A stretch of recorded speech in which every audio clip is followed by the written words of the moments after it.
Terima kasih Tuhan, di dalam nama Tuhan kami Yesus Kristus, kami mengucap syukur saat ini. Haleluya. Amin. Salam. Bapak Ibu, Saudara yang dikasih Tuhan, yang berbahagia saat ini, baik yang ada di rumah dan jemaat-jemaat yang dikasih Tuhan. Saat ini kami dari tim GKI Mandiri Tunanetra Eklesia Malang dalam ibadah live. Kami percaya Tuhan, kami boleh ada sampai hari ini itu karena anugerah Tuhan. Langsung saja Bapak Ibu yang dikasih Tuhan, kita akan merenungkan satu kebenaran firman Allah menjadi dasar untuk kita bersama-sama. Nanti kita akan naikkan doa syukur kita kepada Tuhan. Dan karena oleh kebenaran firman Allah lah kita akan dikuatkan, dimampukan di dalam menjalani kehidupan saat ini. Kita akan membaca di dalam Injil Matius pasal yang ke-9, ayat yang ke-9 sampai ayat yang ke-13 ya. Tema renungan kita saat ini adalah kasih yang sejati. Oleh karena itu kami mohon volunteer untuk membacakan ayat firman Allah pada saat ini. Hal mengikut Yesus. Setelah Yesus pergi dari situ, ia melihat seorang yang bernama Matius duduk di rumah cukai. Lalu ia berkata kepadanya, "Ikutlah aku." Maka berdirilah Matius lalu mengikut dia. Kemudian ketika Yesus makan di rumah Matius, datanglah banyak pemungut cukai dan orang berdosa dan makan bersama-sama dengan dia dan murid-muridnya. Pada waktu orang Farisi melihat hal itu, berkatalah mereka kepada murid-murid Yesus, "Mengapa gurumu makan bersama-sama dengan pemungut cukai dan orang berdosa?"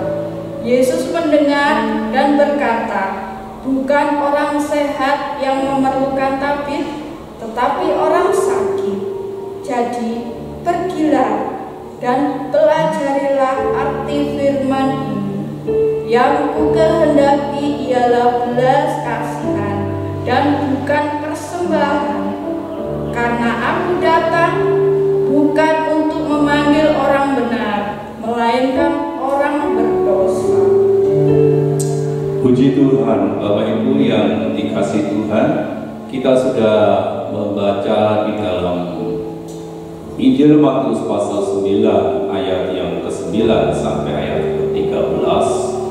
Ini adalah kisah di mana Tuhan sedang saat itu berjalan untuk memberitakan Injil, dan di situ dilihat di rumah cukai itu duduk yang bernama Matius saat itu yang ada di rumah cukai itu. Oleh karena itu Tuhan memanggil Matius, "Ikutlah aku." Bapak Ibu yang dikasih Tuhan, ada sesuatu yang menarik ketika Tuhan memanggil nama daripada pemungut cukai ini, langsung tersentak ya, Matius langsung berdiri dan mengikut Yesus. Bapak Ibu yang dikasih Tuhan, kalau kita melihat atau mendengar daripada kisah ini, Bapak Ibu yang dikasih Tuhan, pada waktu umat Israel, pada waktu Israel waktu itu yang ada di dalam kuasa penjajahan daripada Roma saat ini, di mata umat Israel, di mata umat Yahudi, masyarakat Yahudi pada waktu itu, orang-orang yang sebagai penarik pajak itu dikatakan sebagai antek-antek atau mereka yang bekerja untuk penjajah. Oleh karena itu mereka menjauhkan mereka. Jadi orang-orang masyarakat Yahudi pada waktu itu menganggapnya orang berdosa. Bapak Ibu yang dikasih Tuhan, ketika Tuhan melihat kondisi masyarakat saat itu.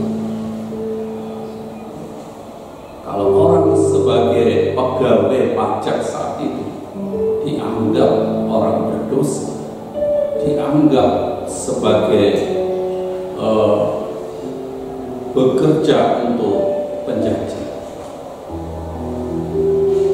Tentu secara manusia, secara sosial, Matius sendiri merasa dikucilkan, merasa dijauhi oleh masyarakat lingkungan pada saat itu. Oleh karena itu Tuhan memanggil Matius, ikutlah. Dan Bapak Ibu yang dikasih Tuhan, kita melihat Matius langsung mengambil keputusan mengikut Yesus. Yang kedua, kita melihat ketika Tuhan Yesus makan bersama-sama di rumah Matius, dan ada banyak pemungut cukai saat itu datang di rumah Matius. Mungkin Matius merasa bahagia ada seorang guru, seorang rabi yang mau makan bersama-sama di dalam rumahnya. Itu mungkin satu kebahagiaan bagi si Matius untuk menjamu Yesus bersama para pemungut cukai yang lain. Tapi apa yang terjadi Bapak Ibu? Ketika orang-orang Farisi itu melihat kondisi seperti itu, situasi seperti itu di rumah Matius, lalu mereka mengeluarkan komentar yang disampaikan kepada para murid. Mengapa gurumu makan bersama pemungut cukai dan orang-orang berdosa? Bapak Ibu yang dikasih Tuhan Yesus datang ke dalam dunia ini bukan mencari orang yang benar. Dia mencari orang yang berdosa. Karena dia diutus datang dari sorga untuk menjadi manusia, dia datang kepada pemiliknya ketika pemiliknya menolak. Jadi Bapak Ibu yang dikasih Tuhan, Yesus tidak melihat kekurangan yang ada di dalam kehidupan Matius sebagai pemungut cukai, tetapi Tuhan Yesus melihat hati daripada Matius yang merindukan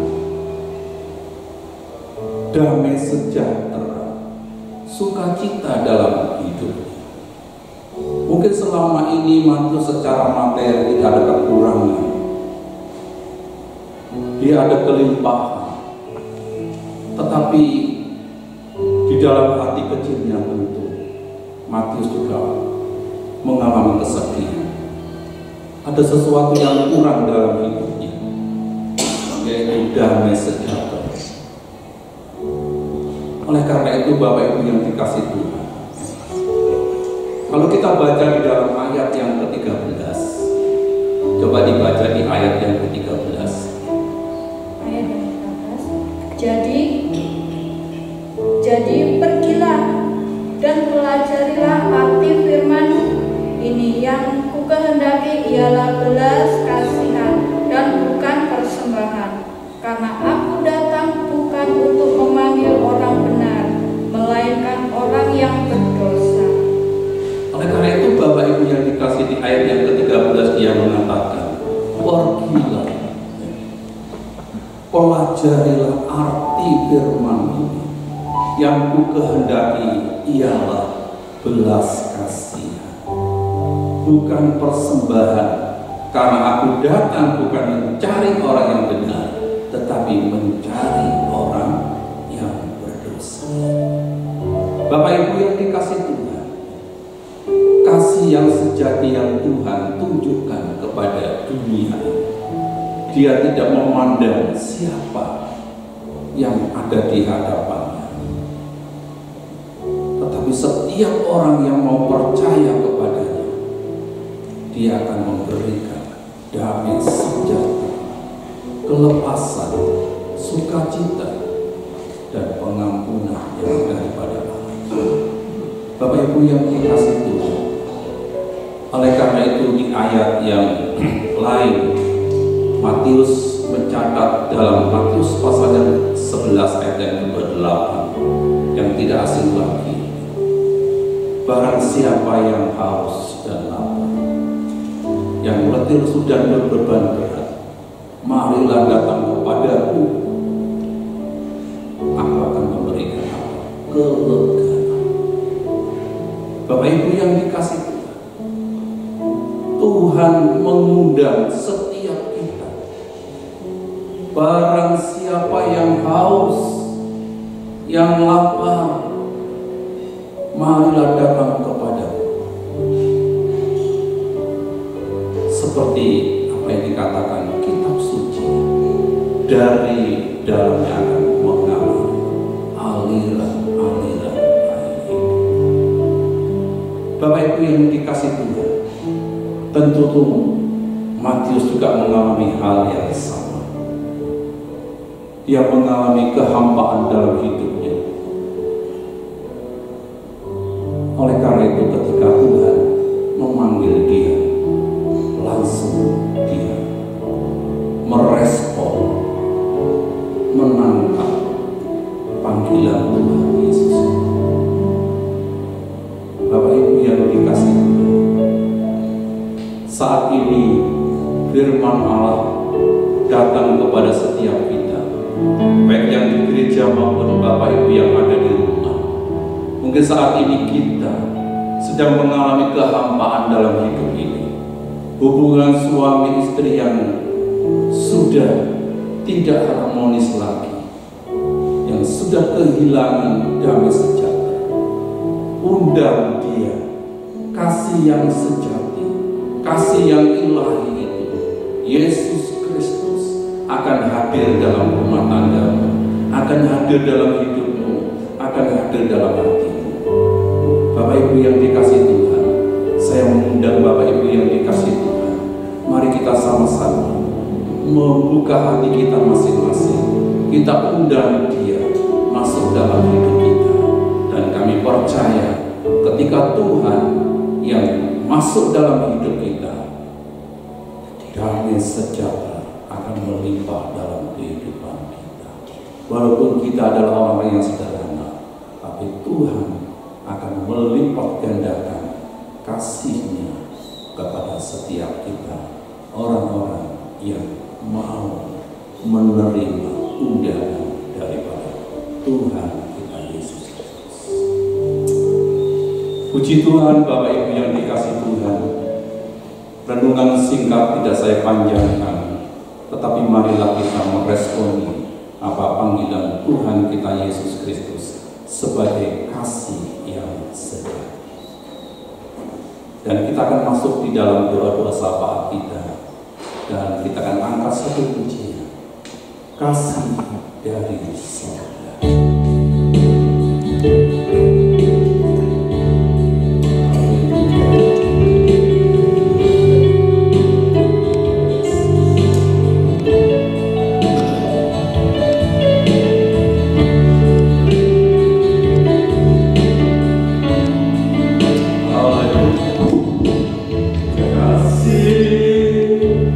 Dari surga, Mama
Bapa surgawi, Bapa di dalam nama Tuhan kami Yesus, Allah yang kami sembah, Allah yang setia, Allah yang penuh dengan kasih, kasih yang sejati, kasih yang tidak pernah melihat kekurangan, keberadaan setiap kami ya Tuhan.